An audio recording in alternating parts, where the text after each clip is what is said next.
Donc, bonsoir et bienvenue à l'Église baptiste centrale de la Rive-Sud. Encore une fois, vous continuez à regarder la théorie, les ravages de la théorie de l'évolution versus la réalité de la création de Dieu.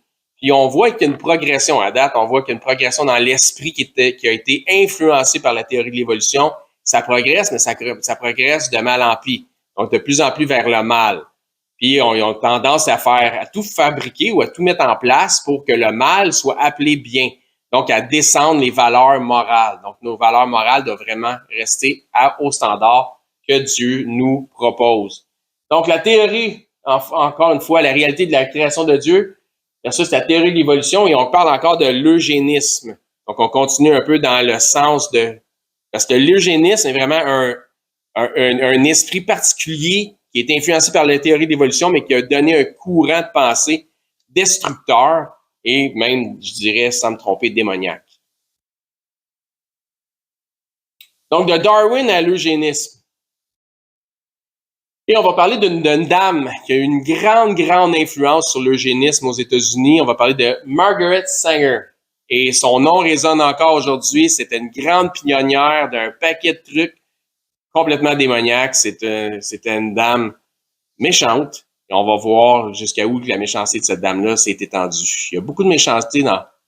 Tu sais, faut pas parler sur certaines femmes. C'est pas juste chez les hommes. Née aux USA en 1879, le narratif populaire concernant Margaret Sanger est qu'elle était une infirmière militante pour les droits des femmes. Tain-toi. Mais la réalité concernant cette femme est beaucoup plus sombre que certains veulent le laisser savoir. Vue comme étant une héroïne par le mouvement féministe, cette femme était motivée par un agenda à la fois socialiste, eugéniste, qui visait l'hygiène raciale et sociale. Donc, quand on parle d'hygiène raciale, définitivement, on veut éliminer quelque chose dans la race humaine pour tendre vers quelque chose d'autre ou une élite de la race humaine. Donc, ce qu'on voit ici? On voit ici une affiche très vintage d'un magazine qui s'appelait Le Camarade. Donc, c'était un parti socialiste américain. Elle lutta pour la légitimité de la contraception et fonda l'American Birth Control League, Ligue pour les contrôles de naissance, qui devint le planning familial américain sous le nom de Planned Parenthood. Est-ce qu'il y en a qui ont déjà entendu le nom Planned Parenthood? Aux États-Unis, est-ce qu'il y en a qui savent c'est quoi? Donc, on voit ici une image un peu de propagande de deux parents qui planifient d'avoir un enfant. Donc, c'est ça le planning. Why planning is important, ça dit que c'est plus important de vérifier selon les opinions médicales et non pas selon une science, mais encore une fois, les sarraux blancs étaient très influents. Donc, selon une opinion médicale, c'est plus facile serait mieux pour l'enfant qui va naître de planifier sa naissance à travers l'eugénisme, bien évidemment, que de simplement faire en sorte qu'il vienne au monde de même.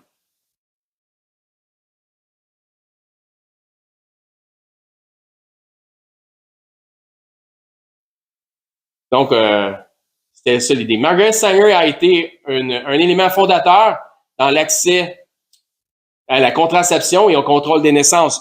Jusque-là, pour certains, ça peut avoir l'air très louable, mais l'agenda est démoniaque.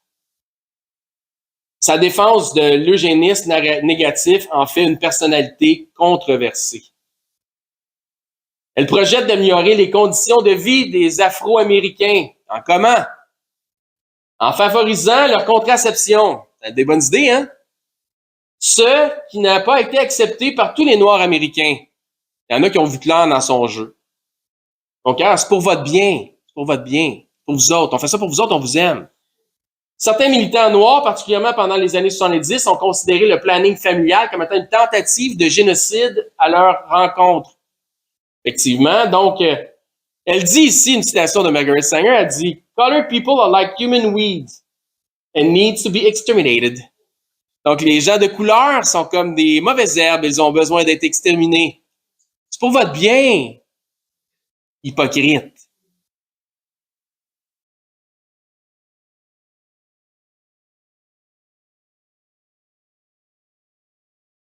Avait-il raison de douter des intentions de cette femme virtueuse, les Afro-Américains?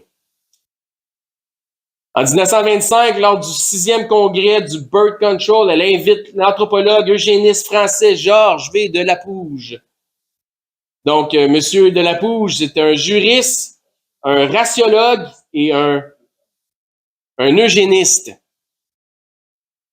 Athée, anticlérical et socialiste, marxiste, militant, donc c'est un vrai, un hardcore, un dur de dur. Il est un théoricien de l'eugénisme et a développé des théories racistes. Donc, elle l'a invité, lui. Hein? Elle n'est pas, tu sais. Puis lui, c'est drôle, il a écrit un livre qui s'appelle L'Arien. Son rôle social. L'Arien, c'est l'homme blanc.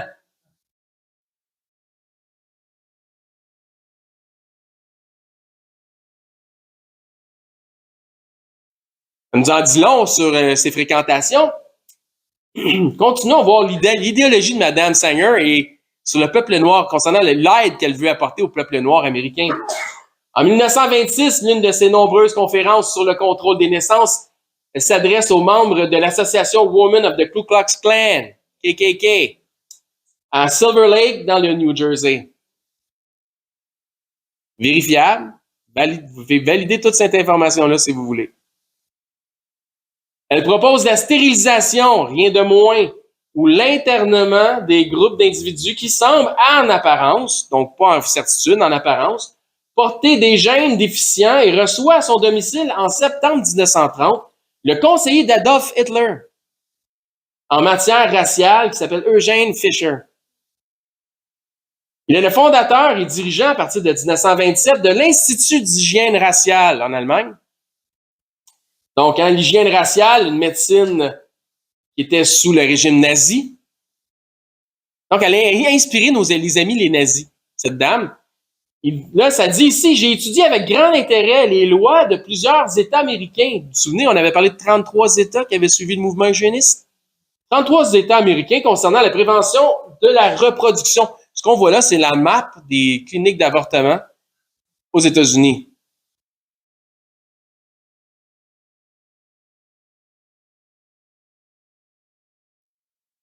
Nul autre qu'Adolf Hitler a cité cette phrase. Où a-t-il pris son inspiration, Mr. Hitler? Aux États-Unis, qui était une de ses grandes inspirations au Troisième Reich. Margaret Sanger.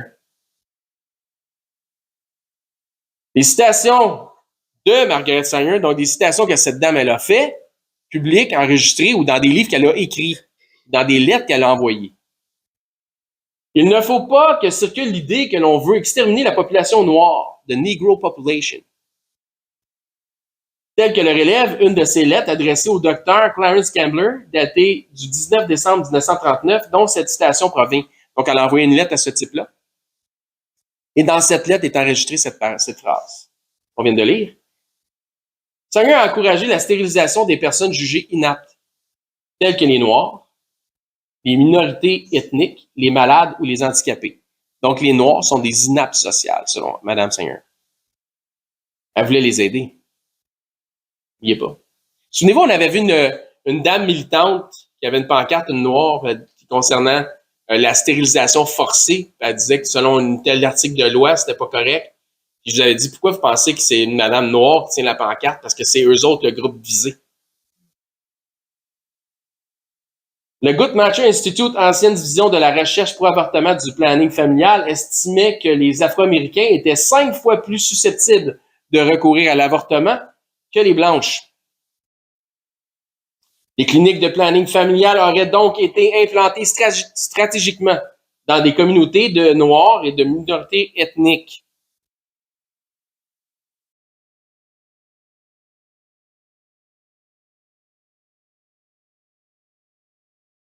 Aujourd'hui, encore, là je parle live, 37% des avortements sont pratiqués parmi les membres de la communauté noire, qui représente seulement 13% de la population américaine.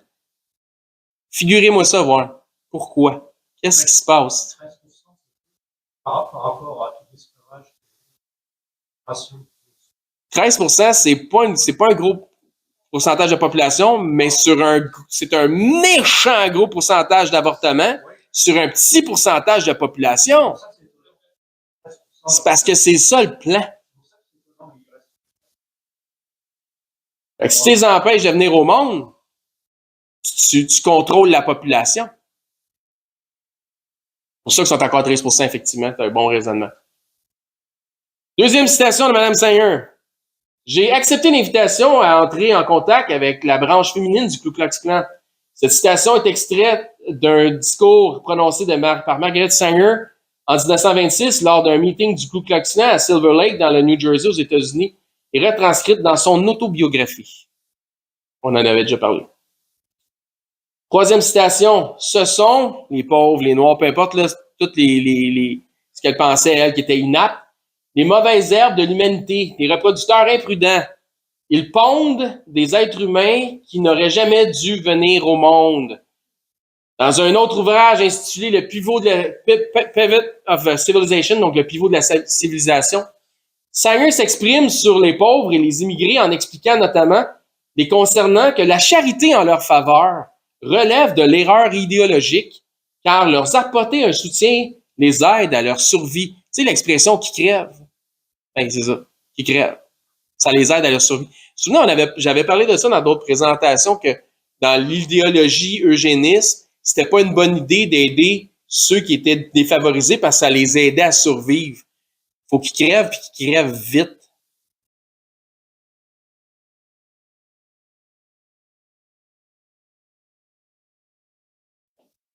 Ce sont des parasites sociaux.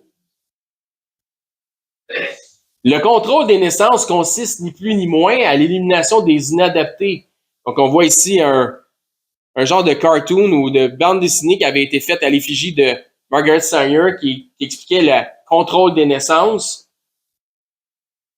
Dans ces récits tels que l'éthique et le contrôle des naissances, et aussi l'autre récit qui s'intitule Le contrôle des naissances et la nouvelle race, elle note que le contrôle des naissances vise principalement à produire une race plus propre. Donc, on parle d'hygiène raciale, en éliminant celles qu'elle considère comme des inadaptés. Je me demande, hein, qui elle peut bien considérer comme étant des inadaptés? Je pense que l'image à côté nous donne une idée.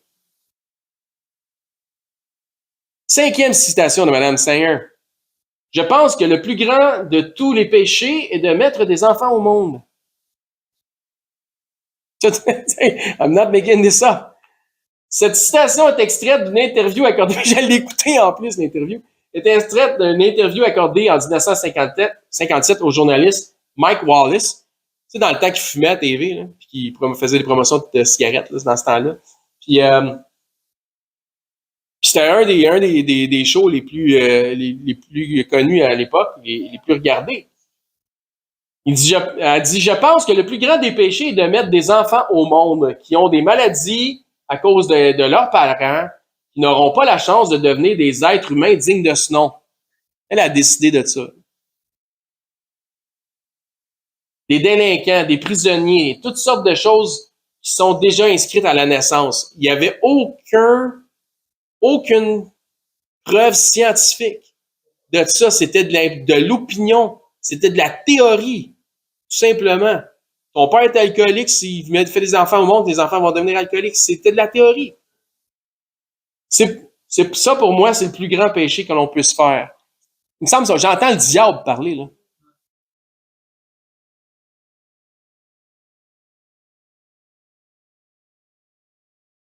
C'est satanique au bout.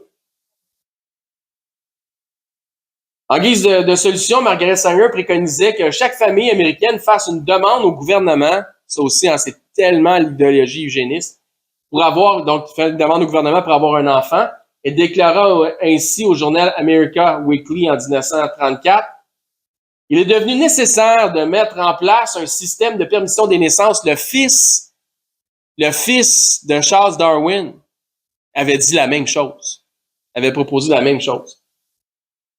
Genèse, chapitre 1, verset 27, Dieu créa l'homme à son image. Il le créa à l'image de Dieu. Il créa l'homme et la femme. Verset 28, Dieu les bénit et Dieu leur dit, soyez féconds, multipliez, remplissez la terre et l'assujettissez, et dominez sur les poissons de la mer, sur les oiseaux du ciel et sur tout animal qui se meut sur la terre. L'idéologie eugéniste est satanique puisqu'elle va exactement à l'encontre de ce que Dieu a demandé qu'on fasse. Donc la parole de Dieu dit ça. L'eugénisme dit ça, dit le contraire. Comme le marxisme, dans le fond. 6e citation de Mme Sanger. Et de mon point de vue, je crois qu'il ne devrait plus y avoir de bébés. Elle a eu des enfants, c'est ça? Oui. Ah, ouais. Oui, oui, elle a eu des enfants. Oui, oui, absolument. Oui, mais elle était digne d'en avoir probablement. Ah, ouais.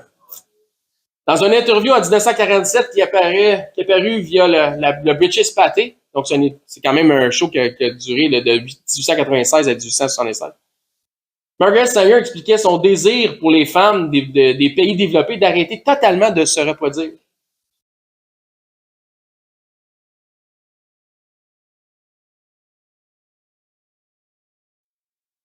Méchante malade, là. Puis elle était connue puis vue, là. C'est une militante, là. Les femmes aimaient cette femme-là. Quand le journaliste lui demanda si ce ne serait pas un peu surréaliste de demander ça à des femmes qui veulent des enfants. Hein, on vient de voir l'histoire de Léa puis sa sœur qui sont là, puis Rachel qui veulent des enfants, puis là tu lis ça, c'est tellement contradictoire ce qu'on vient de lire ce soir. Donc ça serait pas surréaliste de demander ça à des femmes qui veulent avoir des enfants, mais qui ne pourront plus le faire d'ici une dizaine d'années. Donc eux autres pensaient que la technologie, l'idéologie s'en allait vers le fait que 10 ans plus tard, en 1957 finalement, je ne serais jamais venu au monde, que là, c'était le temps d'arrêter d'avoir des enfants, on commençait à avoir déjà une surpopulation, il fallait arrêter ça. Il allait convaincre les femmes d'arrêter d'avoir des enfants. Sanger répondit, au lieu de se dire que c'est surréaliste, il faut se convaincre, pour votre bien, que c'est très pratique, c'est très intelligent et c'est humain. Il semble que c'est ce que le diable dirait. Incroyable. Genèse, chapitre 9, verset 1. Dieu bénit Noé et ses fils et leur dit, soyez féconds, multipliez, remplissez la terre. Il répète au verset 7, et vous, soyez féconds et multipliez, répandez-vous sur la terre et multipliez sur elle. 7e citation de Mme Sanger. Je crois que le contrôle des naissances doit ultimement mener à une race plus propre. Je me demande qu'est-ce qu'elle veut dire. We want a world freer, happier, cleaner. We want a race of thoroughbreds, excusez. Donc, et ça, c'est Margaret Sanger, là, la fondatrice de Planned Parenthood, qui dit ça. Donc, à ce qu'elle dit, on veut un monde qui est plus libre, qui est plus content, qui est plus propre. On veut un monde qui a une race de pure race. Ouais, comme les chevaux. Les pures races comme les chevaux, exact.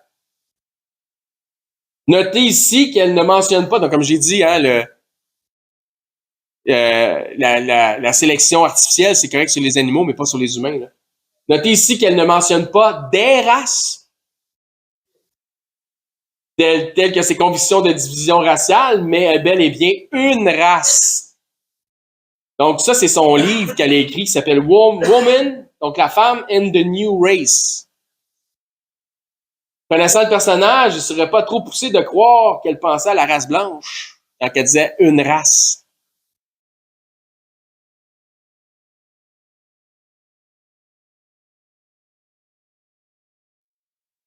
Ouais. 8e citation de Mme Sanger. Parce que je crois qu'au fond de la nature de la femme sommeille l'esprit de révolte. Hein, le féminisme, important. The woman rebel, no gods, no matter. Pas de Dieu, pas de problème.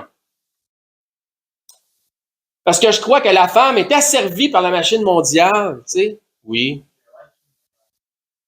Ah, je m'excuse, merci. Sinon, on aurait pris. No, pas de Dieu, pas de maître. OK, no masters, no matter. Dyslexie. Donc, elle est asservie par la maternité et l'éducation, et voilà, nécessaire de ses enfants. Donc, la femme est... Bon, quand elle fait des enfants, elle n'est pas heureuse, c'est malheureuse. Proverbe chapitre 6, verset 20. Mon fils, garde les préceptes de ton père et ne rejette pas l'enseignement de ta mère. Lis-les constamment sur ton cœur, attache-les à ton cou.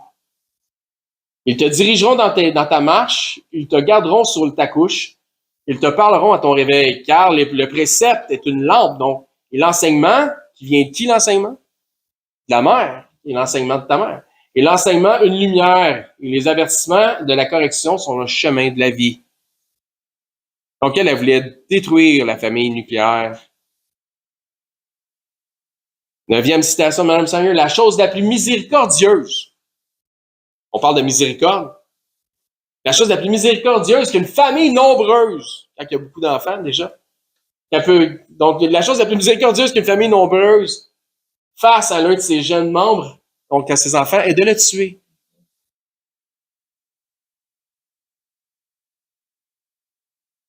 Ben, elle a fondé les cliniques d'avortement. Hein. C'est de ça qu'elle parle, c'est de ça qu'elle veut, c'est exactement ce qu'elle veut dire. Extrait de son livre The Woman in the New Race.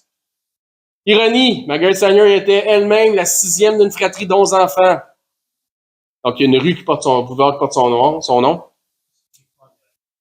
Si le planning familial avait existé à son époque, peut-être n'aurait-elle jamais vu le jour.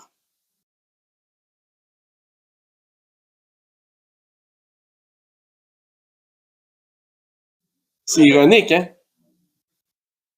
Non, mais tu connes. Excusez le terme, mais des fois je dis, ben, ils sont caves, ben là, au féminin, elle conne. Ah, ben, ça, c'est du monde qui passe pour des érudits, des éduqués, du monde qui ont des sarraux blancs, qui ont le pouvoir d'influence par la pseudo-science, etc., etc. Maintenant, on va passer à des arguments ou des commentaires qui ont été entendus concernant Mme Sanger. Margaret Sanger est la plus grande des socialistes en Amérique du Nord. Le Troisième Reich, l'État allemand nazi dirigé par Adolf Hitler de 1933 à 1945 concernant leurs alliés américains.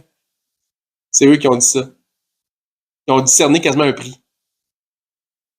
Une autre citation entendue concernant cette femme ultra vertueuse. J'admire énormément Margaret Sanger. Son courage, sa ténacité, sa vision. Hillary Clinton. Oh my gosh. Oubliez pas, elle parle de la femme qui a dit « Colored people are like human weeds. They need to be exterminated. » Donc, les gens de couleur sont comme de mauvaises herbes. Ils ont besoin d'être éliminés. J'admire énormément Margaret Sanger, son courage, sa ténacité, sa vision.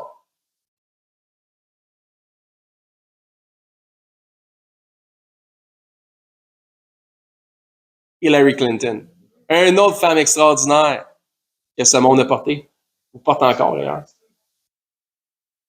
De 1930 à 1945, en lien avec le Negro Project de Sanger, celle-ci ouvra ses premières cliniques d'avortement, donc les Planned Parenthood, dans les quartiers noirs et pauvres tels que Harlem et dans le Queens de New York, hein, tant qu'à faire le ménage.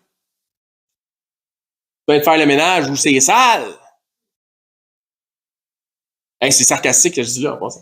Planned Parenthood, les cliniques d'avortement. Pour convaincre et mettre en confiance la population noire, une de ses stratégies était d'engager des collaborateurs noirs charismatiques en tant que porte-parole. Là-dedans, je pense qu'il y avait même un révérend. Hey, ça me rappelle quelque chose.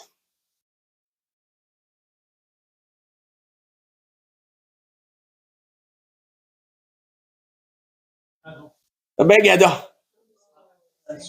Et ça dit ici maintenant que now we are at one of those rare moments where we can actually transform our politics in a fundamental way, but it's going to take people as resolute as Mrs. Sanger. Maintenant, on a un point dans notre politique où on peut prendre des résolutions qui vont être fondamentales d'une façon fondamentale, mais ça va prendre des gens qui vont être aussi résolus que Margaret Sanger. Charismatique. C'était pas mal sa première qualité à cet homme. Nous sommes vraiment reconnaissants envers vous. Merci, Planned Parenthood, et que Dieu vous bénisse. Barack Obama.